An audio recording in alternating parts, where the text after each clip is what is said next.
Sometimes the business you're building is actually not broken. It's just, and by the way, you don't even have to rebuild it. It's just that you need to refine it, refine what you're actually doing. And maybe that's the main little thing that's causing you to feel a little bit off in your business, a little bit lost.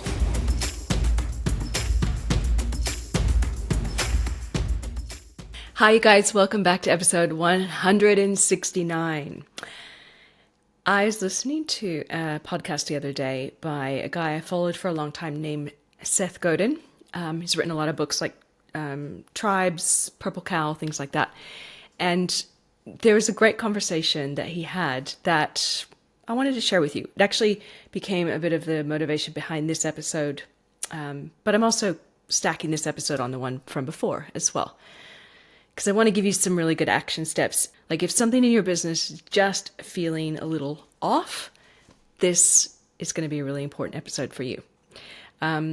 Maybe it's just that you've lost that hope or the energy that you once had, or maybe you just feel like you're going through the motions day to day. Whatever this looks like for you, you'll know, right? You'll know if you're feeling something that's just a bit off in your business.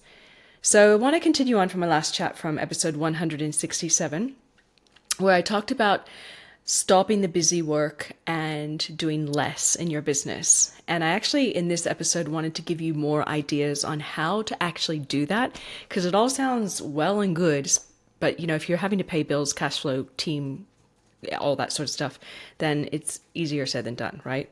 So this little conversation with Seth Godin got me thinking, how do we get you guys some actual tangible tips and things that I'm actually actively working on in my business right now too?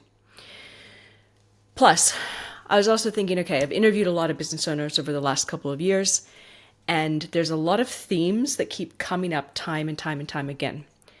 So all that to say, from the conversations that I've had with them on, when it's right to change direction in the business, but also what makes people really, really passionate and more driven than ever before in their business, I have some ideas for you. So let's focus on what that formula is in this conversation today. That formula that seems to make people happiest in their businesses. So many business owners spend years chasing more clients, more content, more followers, more revenue, more offers, etc., etc., etc. However, more doesn't always equal better, right? And that's the shift to think about today. So what if your goal was actually better rather than more? Better systems, better clients, better pricing, and yes, better boundaries for yourself. Sometimes the business you're building is actually not broken. It's just, and by the way, you don't even have to rebuild it. It's just that you need to refine it, refine what you're actually doing. And maybe that's the main little thing that's causing you to feel a little bit off in your business, a little bit lost. So once you shift your focus to better, then you can create leverage. And leverage tends to start with your brand. So it's not your logo or your colors. And hopefully you guys know that, right? Like your logo and your colors is not really your brand. It's how people feel. It's how you're positioned. It's what you're known for. It's what people say about you once you've left the room. And by the way, you don't need 50 offers or to be on 5 different platforms. I mean, I know in marketing, a lot of times we're taught to make another offer, make more offers, sell more, do more. But what if it's just actually refining the different messages that are for our main 1 or 2 offers? Different hooks, different ideas, and different ways of talking about it, rather than reinventing the wheel and coming up with different offers all the time, like full different service packages. You really just need to focus on one powerful brand and 1 or 2 ways of working that really delivers those results that you're after.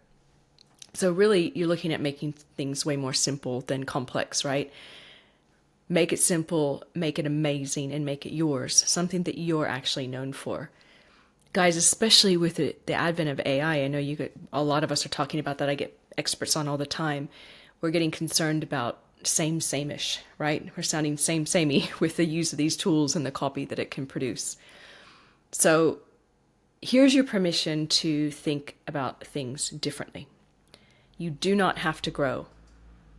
Maybe just keep the same number of clients and have a waiting list, or deliver more to fewer people and charge more for it.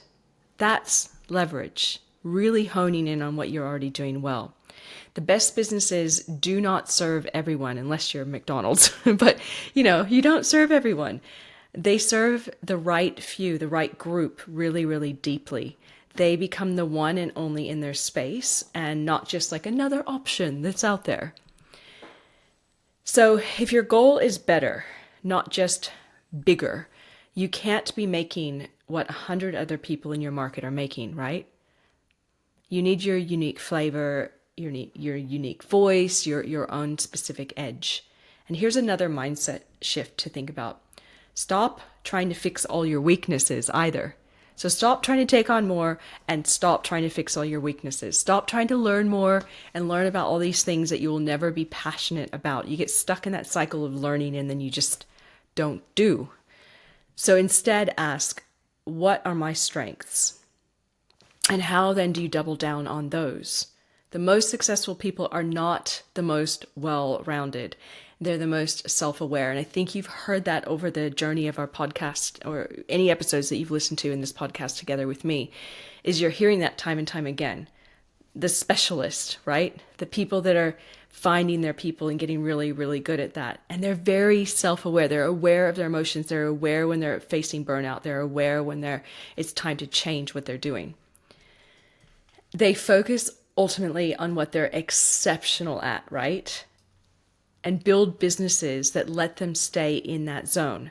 You may have noticed, if you've been a long-time listener, that I've changed my questioning a little bit with my interviewees. And one question I've been asking is, what's something in the last year you feel you've done exceptionally well in your business? And I tend to hear in their voice over and over again when they answer that question, passion, right? Because they're talking about what makes them good, what makes them unique. So if you've built a business and you're still not happy in that business, or just recently you felt a little off in the business, maybe it's just time to redefine what success looks like to you. Not more, but better. Better clients, better prices, better boundaries, and ultimately, of course, a better you, a better way of living your life. So hopefully that gives you some ideas, right? Leverage, focus on your brand, focus on being better at what you do really well, and stop learning so much. Really hone in on what you're good at. You guys, thank you so much for listening. If this resonated at all for you, share it. Be a little hustle rebel and share it out there. Get the voice and the words out there to people that need to hear it, that they don't have to be grinding and hustling and working more and more and more and more. And in fact, maybe they can flip that dialogue around and work less, but be better. Until next time, stay focused and don't build a business that you want to escape from. I'll talk to you soon. Bye.